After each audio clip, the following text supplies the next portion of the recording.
Di awal film, kita akan melihat seorang ahli kungfu bernama Hahomo menyerahkan dirinya kepada polisi. Ia mengaku sudah menghabisi seseorang dalam sebuah pertarungan. 3 tahun kemudian, di sebuah TKP kasus pembunuhan, seorang detektif wanita bernama Look Yun Sum bersama ahli forensik memeriksa seorang korban tewas dalam insiden itu. Mereka menemukan hampir di semua bagian tubuhnya mengalami patah tulang. Namun anehnya, hal itu bukan disebabkan oleh sebuah senjata, melainkan disebabkan oleh pukulan keras yang diterimanya. Yang artinya si korban dihabisi hanya dengan tangan kosong. Beralih ke sebuah penjara, kita kembali melihat Hahou yang sedang memijati seniornya. Di saat mereka berbincang, datanglah sekelompok gangster penjara yang langsung mengusir mereka dari tempat duduknya. Diperlakukan seperti itu, si senior langsung marah, namun Hahou berhasil menenangkannya. Hahou pun langsung mengajaknya pindah tempat sambil membaca koran hari itu. Tak lama, televisi menyiarkan berita tentang insiden pembunuhan semalam yang menyebutkan nama dari si korban dan detektif yang mengurus kasus itu. Melihat berita itu, Hahou seolah kenal dengan pelakunya dan langsung meminta sipir untuk mempertemukannya dengan si detektif. Namun, karena para sipir mengacuhkannya, Hahou pun langsung bertindak dengan caranya sendiri. Ia menghampiri para gangster yang tadi mengusirnya dan langsung menghajar mereka. Lalu setelah itu, pertarungan 1 lawan 17 orang pun tak bisa dihindarkan.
Dan akhirnya setelah menghajar para napi, Hahou pun akhirnya ditemui oleh si detektif.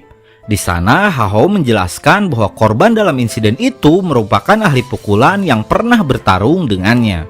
Meski tak kenal dengan si pelaku, Hahou mengaku bahwa ia tahu jalan pikirannya yang ingin mengalahkan semua ahli kungfu sebagai pembuktian bahwa dirinya adalah yang terhebat.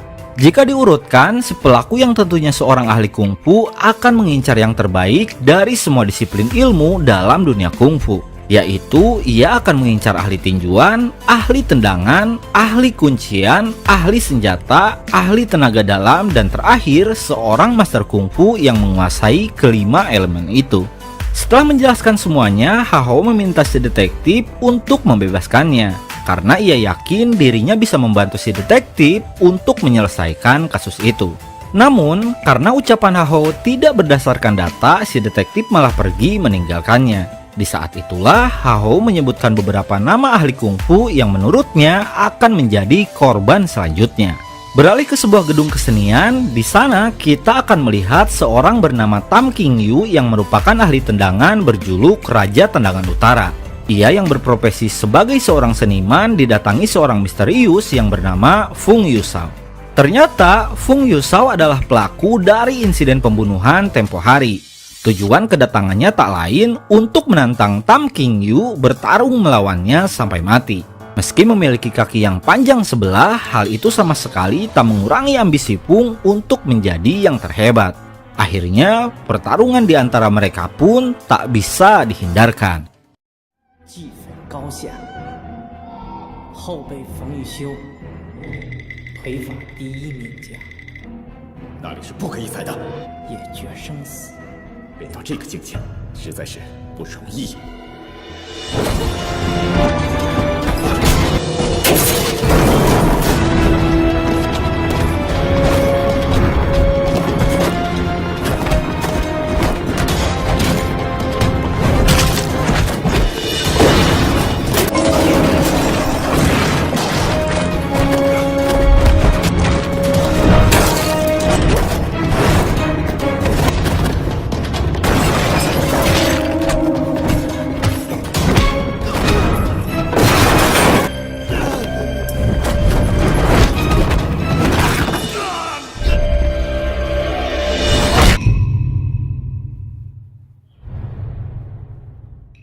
Tak cukup di situ saja, setelah menghabisi ahli tendangan, Fung kembali mendatangi seseorang yang merupakan ahli kuncian bernama Wong Chit.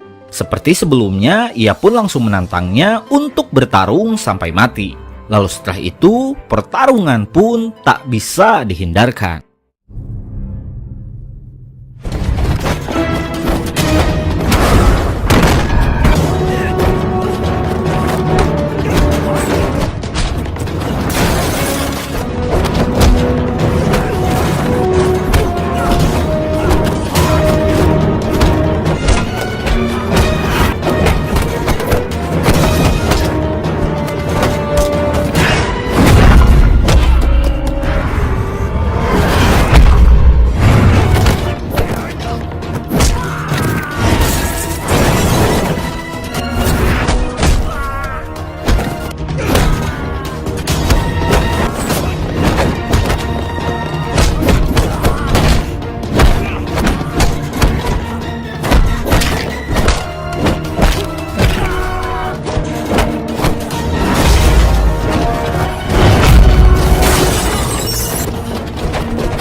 Setelah kematian Tam Qingyu, si detektif akhirnya percaya dengan ucapan Hahou.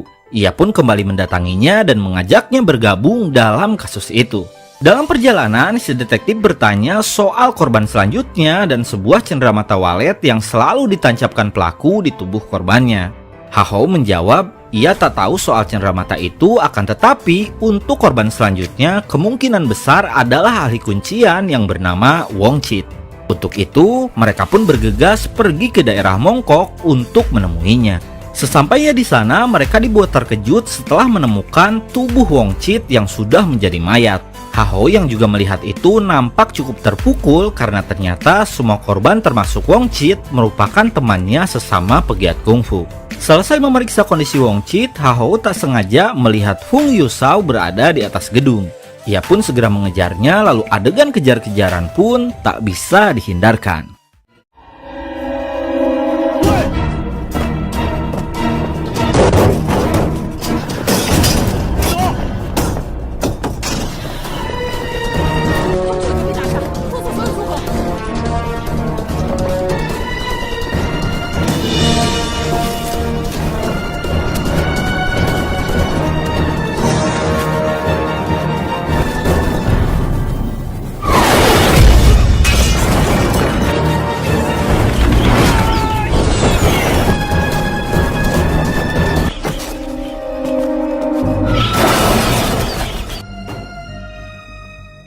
Setelah kejadian itu, tanpa sepengetahuan polisi, Hahou pergi ke Fusan untuk kembali ke perguruannya sekaligus menemui kekasihnya yang bernama Xin Ying.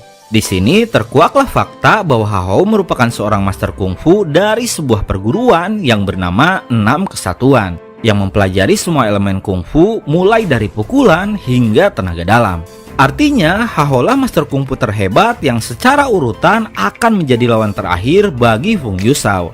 Di depan altar mendiang gurunya, Hahou nampak menyesali perbuatannya yang sudah membuat banyak masalah hingga membuatnya dipenjara.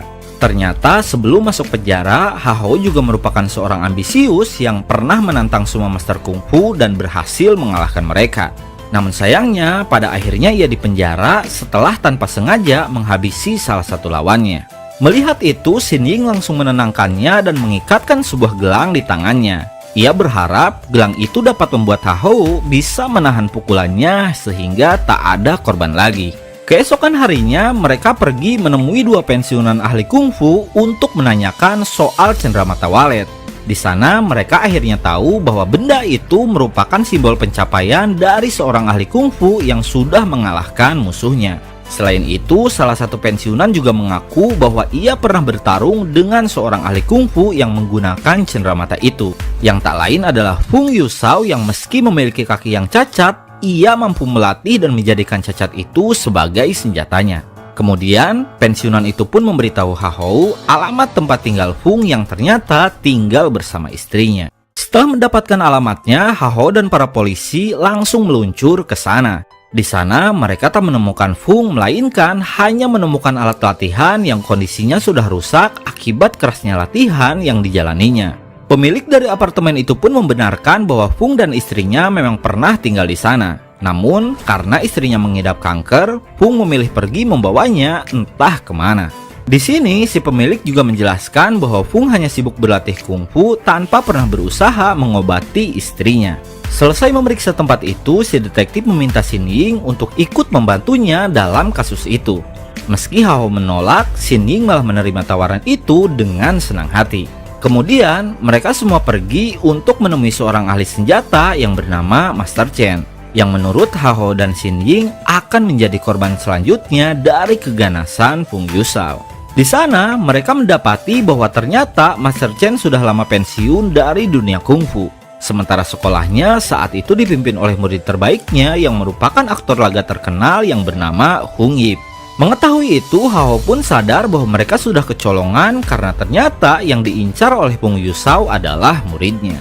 Di waktu yang bersamaan, di sebuah tempat syuting, Fung Yusao mendatangi Hung dan langsung menantangnya untuk bertarung. Lalu setelah itu, pertarungan pun tak bisa dihindarkan. 冯一修好将。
Setelah kematian sang aktor, si detektif dipaksa atasannya untuk segera menangkap Fung bagaimanapun caranya. Di tengah kebingungannya itu, ia kembali dibuat terkejut setelah menerima telepon dari Fung yang ingin berbicara dengan Hao. Dalam pembicaraan itu, Fung menantang Hao untuk bertarung melawannya. Jika Hao menolak, maka ia tak akan segan untuk menghabisi Xin Ying, kekasihnya.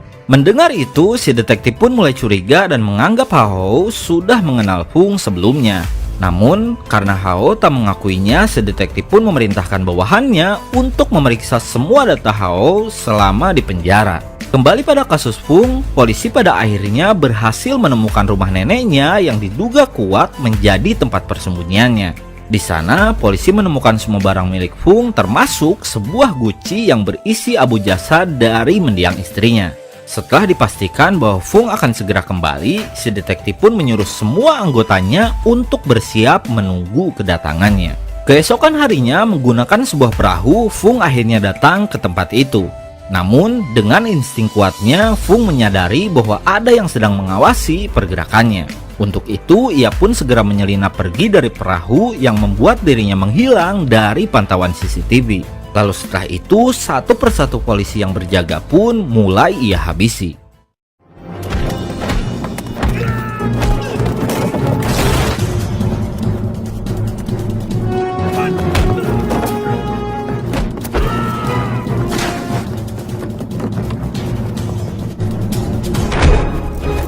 Menyadari ada yang tidak beres, si detektif langsung menyuruh anak buahnya untuk memeriksa keadaan. Bersamaan dengan itu, ia mendapat rekaman CCTV yang menunjukkan Hao pernah dibesuk oleh Fung saat masih di penjara. Karena hal itu, si detektif langsung menuduh Hao sudah bekerja sama dengan Fung agar dibebaskan dari penjara. Mendengar tuduhan itu, Hao sama sekali tak menjawab karena saat itu perhatiannya sedang terfokus pada Xin Ying yang terlihat mulai bergerak mendatangi Fung. Dan akhirnya, demi keselamatan Xin Ying, Hao pun terpaksa melawan para polisi.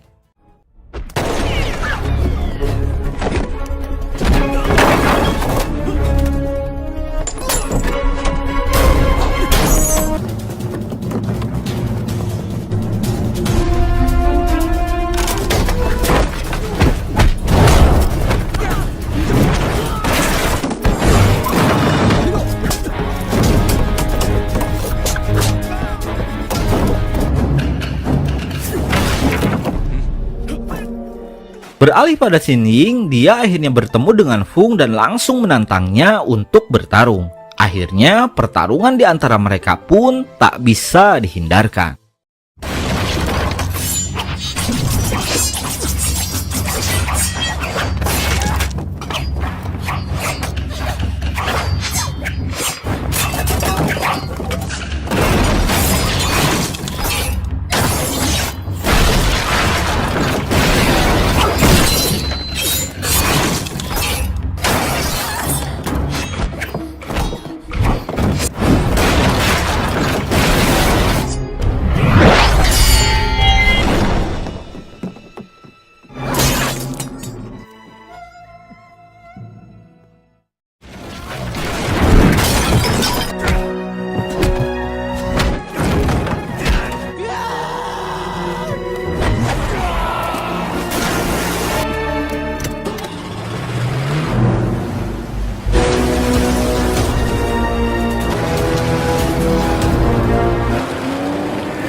Setelah insiden itu, Fung dan Hao berhasil kabur, namun tak lama Hao menghubungi si detektif dan menjelaskan semuanya. Ia mengatakan bahwa tujuan Fung membesuknya tak lain adalah untuk menantangnya sekaligus mengancam keselamatan Xin Ying. Ternyata Fung sangat terobsesi dengan Hao yang sudah lebih dulu mengalahkan semua ahli kungfu dan menjadi yang terhebat. Ia memaksa Hao untuk bertarung dengannya dan mengancam akan menghabisi Xin Ying jika tak menerima tantangannya. Itulah alasannya sedari awal Hao berpura-pura tak mengenalinya agar si detektif mau membebaskannya. Karena jika tidak, ia sama sekali tak bisa melindungi Xin Ying yang meskipun saat itu sudah terluka. Sadar bahwa Hao akan mendatangi Fung, si detektif langsung kembali ke rumah nenek Fung untuk mencari tahu target selanjutnya. Akhirnya ia pun menemukan satu nama, yaitu Shao Henian yang merupakan ahli tenaga dalam yang saat itu bekerja sebagai supir kontainer. Si detektif pun langsung pergi, namun tak lama ia dihubungi Shao Henian yang memberitahu bahwa Hao sudah menggantikannya mengemudi. Mendengar itu, si detektif pun sadar bahwa ia harus segera ke pelabuhan untuk menyusul Hao yang akan bertarung melawan Fung. Sementara itu, Fung sudah lebih dulu menghadang truk kontainer yang dikendarai Hao. Melihat Hao yang keluar dari mobil itu, Fung langsung menantangnya untuk bertarung. Lalu setelah itu, pertarungan terakhir pun tak bisa dihindarkan.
Ketika Pung sudah mengaku kalah dan siap untuk dihabisi, Hao kembali teringat pada gelangnya yang langsung menahan amarahnya.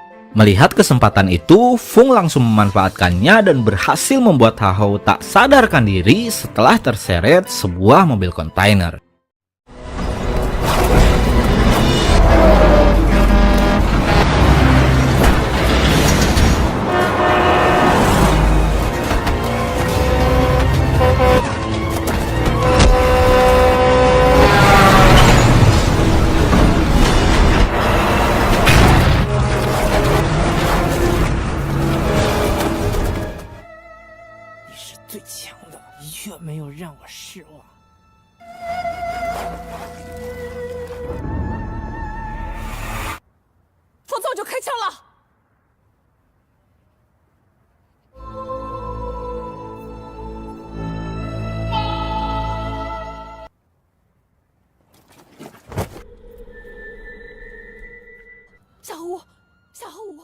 Tiga bulan setelah kejadian itu, Hao sudah kembali ke penjara dan sangat dihormati oleh para napi di sana.